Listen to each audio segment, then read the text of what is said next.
Thank you for coming and for giving us an hour of your time. My name is Heather Tomlinson. I'm the Graduate Student Services Coordinator here at Clemson University's Automotive Engineering Department. And with me today is Dr. Lawler. I'll let him introduce himself as well. Yes, thanks, Heather. My name is Ben Lawler. I'm an associate professor here in the Department of Automotive Engineering. I'm also the chair of our Graduate Research and Curriculum Committee, which serves as our graduate program coordinator for the department. So we're looking forward to talking to you about our online master's program. I'll let Heather do most of the talking, but I'm here to help with the chat or with any Q&A at the end too.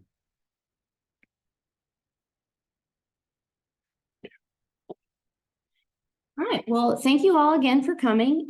This webinar is going to be specifically related to our relatively new online Master's of Science degree program in Automotive Engineering from Clemson University.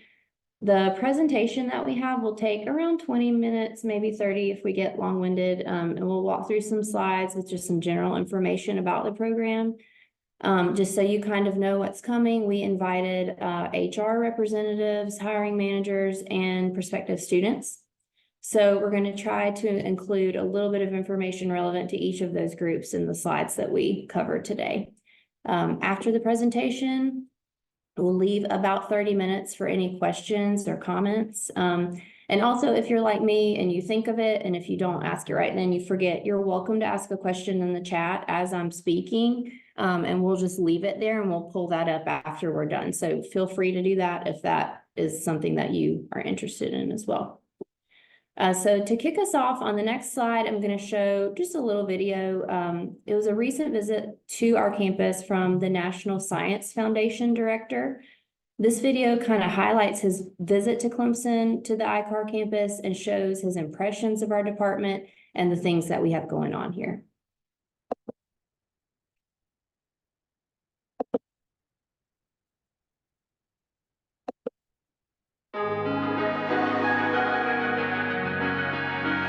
How do we get talent and ideas all across our nation energized? How do you translate those great ideas and how do we apply the talent to solve societal problems like climate, sustainability, energy, health, and others? We need talent and ideas which are democratized and are everywhere across our great nation. Motivated, inspired, nurtured, brought to life, and then contributing to society. These are done exceedingly well when I look at Clemson University and this environment here.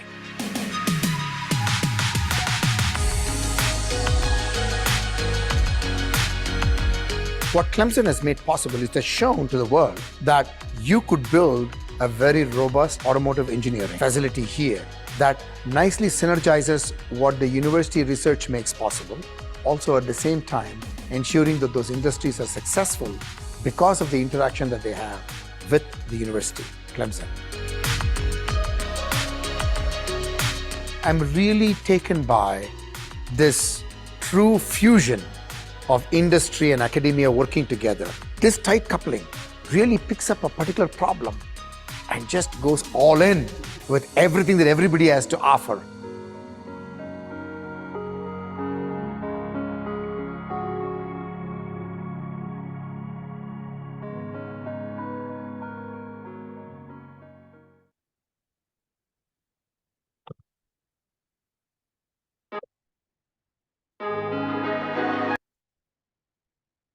Okay, so why automotive engineering? The transportation industry right now is undergoing probably the most significant and rapid transformation that we'll see in our lifetime. And that's pretty exciting to us, obviously, as automotive engineering professionals. It presents the opportunity for us for research, but also opportunities to engineers, young and old alike, to be trained in these new and emerging ideas and areas that are coming out in automotive engineering. It also presents an opportunity for companies to upskill their workforce in real time, kind of as these things are emerging, they can sort of stay aligned so that their companies can be better suited to adapt when these mega trends start showing up. Two of the mega trends that we're seeing a lot of are vehicle autonomy, which means self-driving cars, and vehicle electrification. And as evidence of the level of investments that are going into these mega trends, you can see the second bullet really shows that some of these investments have been extremely significant. Anytime that there's this scale of money being put towards something by not only the federal government, but industry as well, that is a huge signal that this is a very strongly motivated field. The people behind this research are strongly motivated, and all of us need to be prepared and ready to sort of adapt with these changes that are coming. That includes industry, our department, and engineers. So, and that's really why our department was formed, was to try to kind of tackle these emerging areas and make sure that our graduates are educated in the right things so that when they leave us and go into industry, they're ready from day one to help their companies adapt to these changing regulatory landscapes that are pretty much new every day.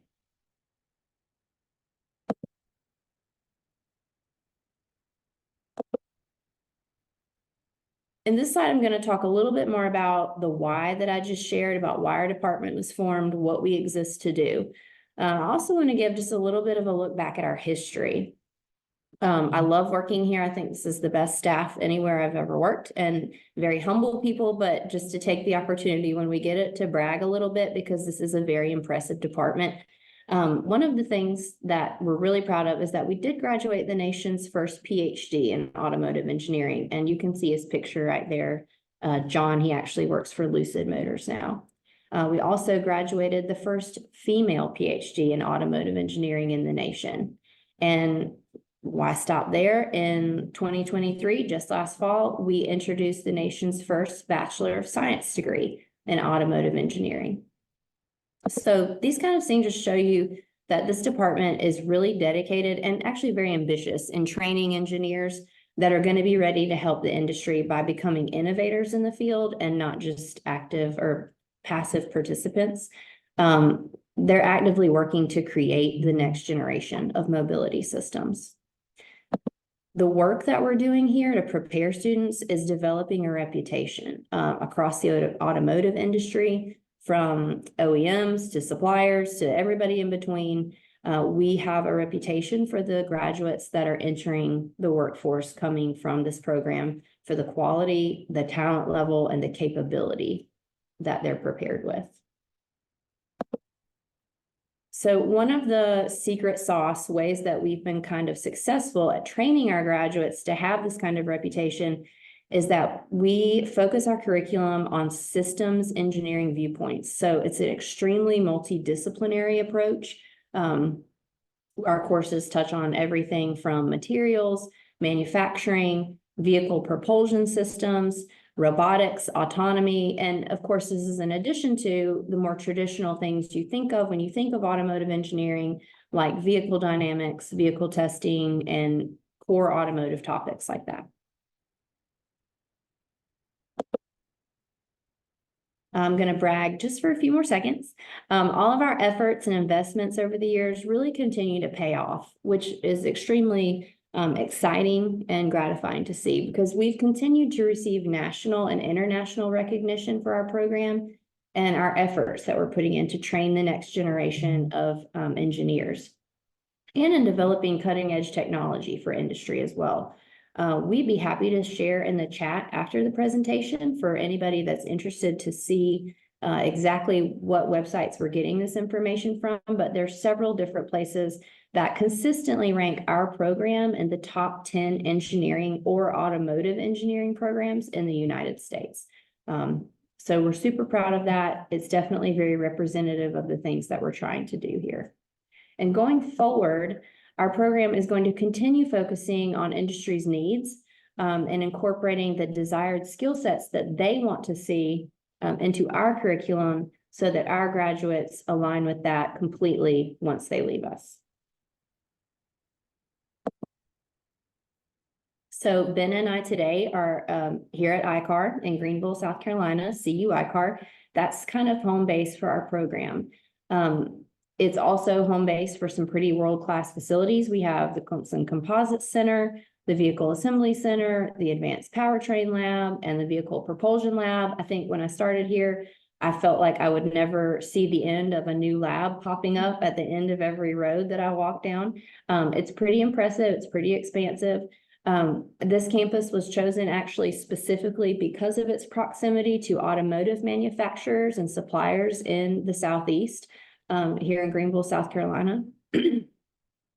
We're also home of the Deep Orange program. We'll talk about that a little bit more as we go through the program today. And this is the home 100% of our graduate classes are housed here. I mentioned earlier that we do have a new undergraduate program.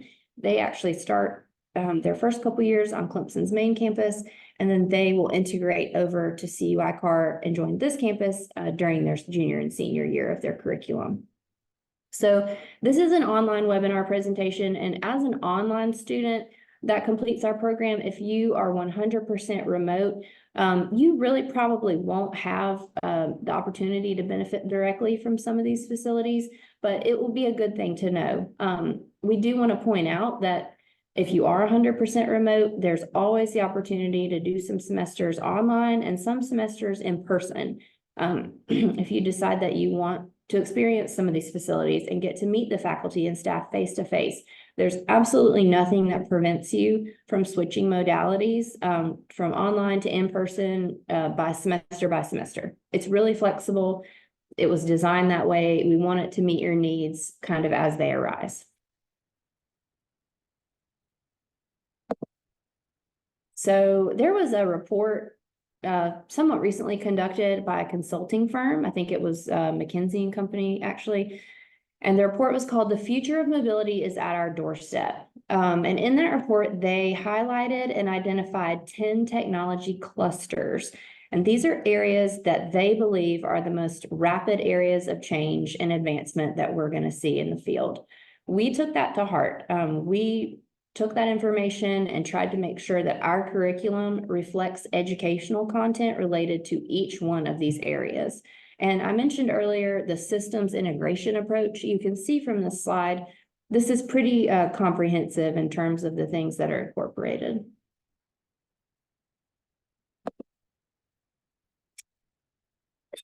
Excuse me.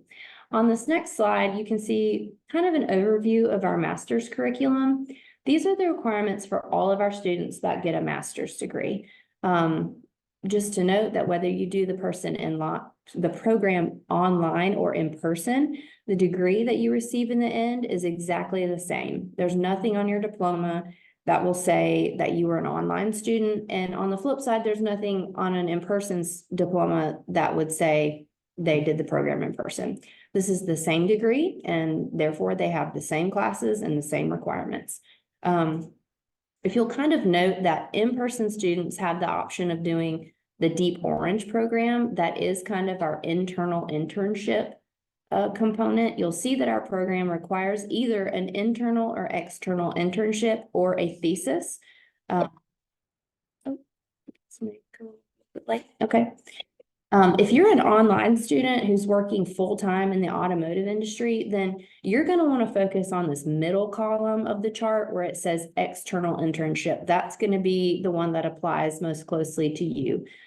Please note that for our online students that are working full-time, we will waive that external internship requirement, as the job that you're doing will count towards fulfilling that. Our program kind of starts off with 2 base required courses. You can see those up at the top. And after that, you can kind of pick. We have 9 technical electives that you're required to take. You can see on the left-hand side, we have 4 different track areas that you could specialize in: powertrains, autonomy, manufacturing, and performance. The way that we design the curriculum requires students to take at least 3 courses in one track area and 1 course outside of that track area. Kind of just speaking from personal experience, I've seen a lot of GS2s where students are applying to graduate and talk to a lot of students.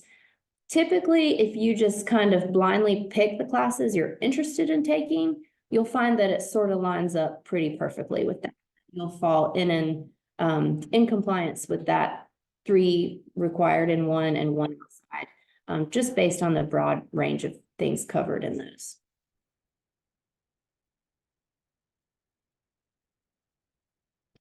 So this is just to show a little bit more in depth some of the content that we previously discussed. including the fact that the curriculum is built and based on feedback directly from our industry partners and the trends that we're seeing in the mobility sector. This is so that when our graduates graduate, they are prepared for what's happening now, not what was happening when the textbooks were written, so to speak.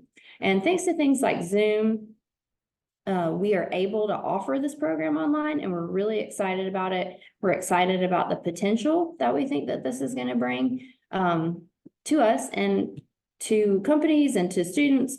It's just a great way to increase accessibility. Again, it's the same degree. You take the same classes, you're held to the same standard, and as a result, this degree will hold the same weight once you graduate as an in-person degree would. The delivery can be completely asynchronous, meaning that if you are a full-time working professional, you're able to take these classes anytime that suits you, if that's after work, if that's on your lunch break.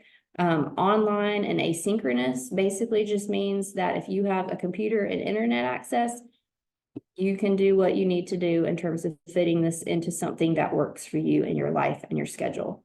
Assignment deadlines and exams still exist. Again, it's that same standard as our in-person students, but our faculty are willing to work with you to make sure that anything that's scheduled from an exam standpoint is something that you can accommodate with your working hours being considered.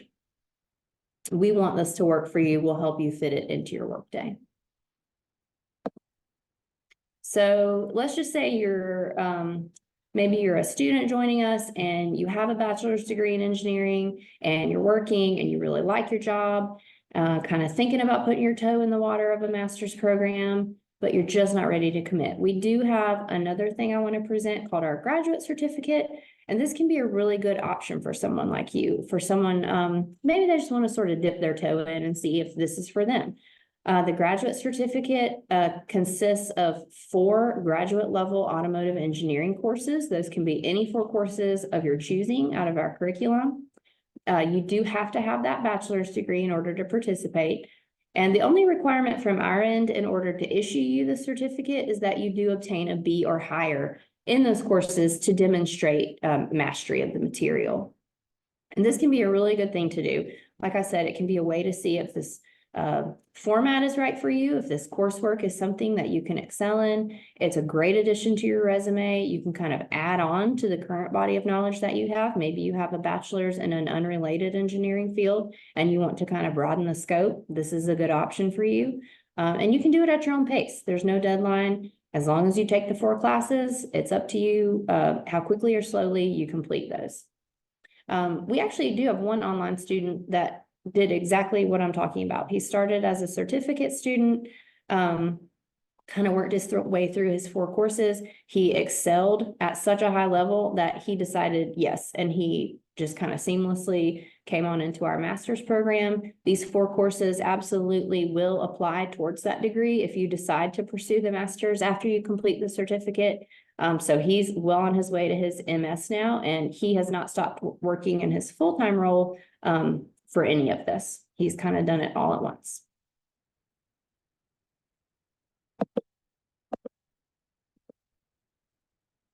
So we spoke a little bit to the students that might be with us. This slide, let's talk a little bit more specifically to any HR representatives that might be with us. Why would you be interested in this? Okay, well, this is a really good way for you to kind of, let's say you have an engineer, a bachelor's level engineer on your staff. He is a smart kid. She is a good fit, hard worker, but their foundational knowledge is maybe holding them back. Maybe they're just not quite ready to emerge with these new things that we're seeing. So this candidate that you have has a choice. They can kind of stay where they are in their role that they're doing well in, but maybe with the knowledge that they're going to remain limited in terms of their skill set and what they're prepared to do, or they can leave their position and they can go back to school, pursue higher education. Neither of these options is really necessarily ideal from an HR standpoint.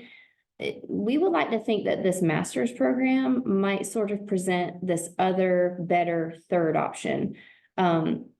the employee continue working in their current role. I mean, this is especially relevant. A lot of engineers get involved with projects that are 12 to 18 months long. Say you've got somebody right in the middle of that. It's very disadvantageous for that employee to just decide, well, I need to pursue my education and stop in the middle of it. What if they're leading a team of people? There's lots of advantages for someone to be able to keep their job current and steady while they're pursuing upskilling their resume as well. When they complete the program and get the degree, they'll be ready. They've had their experience, they've had that continuity of leadership, and they'll be ready for more added responsibility and maybe even more senior positions. Some companies have employee assistance programs that help the employee pay for their portion of their education or all of it. We strongly feel that that is a win-win-win scenario. It's a win for the company. They are retaining top talent. They're upskilling foundational knowledge of that talent. The employee isn't having to leave and interrupt the workflow to go back to school. It's a win for the employee. They get to advance their knowledge and their skill set. Hopefully, if you have this program, getting financial assistance to do so, which is an extreme, it's like a loyalty building thing. It really means a lot to staff to know that their company is actually invested in their advancement as a person, to the fact that they would invest in them in this way. And it's one for us at Clemson, because then we get access to an even larger pool of qualified applicants where we can kind of continue that mission that we were founded upon of developing young automotive engineering professionals that are ready to help the industry kind of address the challenges that are coming in real time. It's rare in life to get a win-win, and this is a pretty good win-win-win. We like that situation. Some of the other bullets on this slide talk about the other benefits of involvement in our program from industry side, including a stronger connection to the research faculty here in our department. That really opens up a lot of doors for potential research projects. We have a student right now interested in our online master's program that is employed by a motorsports company, and they are actually working with him to direct his thesis topic, which I think is really neat, and a lot of untapped potential within that realm. Lots of collaboration is possible. We'll go into that a little bit more here on this next slide. So I mentioned this earlier, but the faculty labs that you might be interested in connecting with are shown on the slide, and we discussed those a little bit previously in the program when I was talking about our location.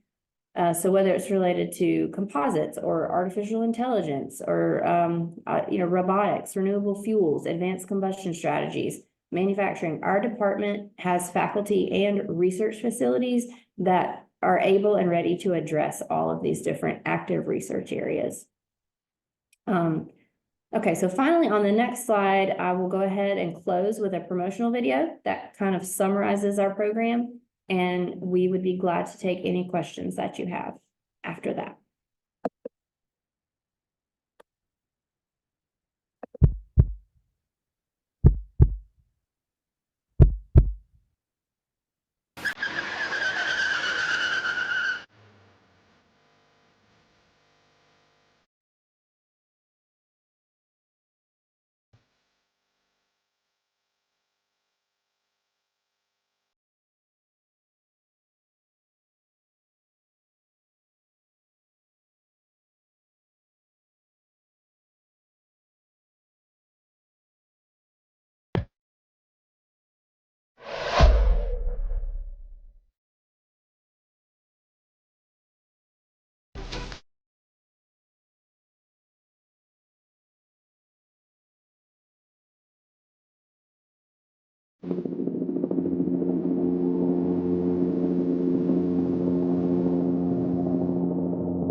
Okay, so with that, we'll open it up for any questions. We're happy to do our best to answer any and all. There's also some helpful links on this slide to resources where you can find more information or just different ways to engage with our department and kind of keep track of all the things that we have going on.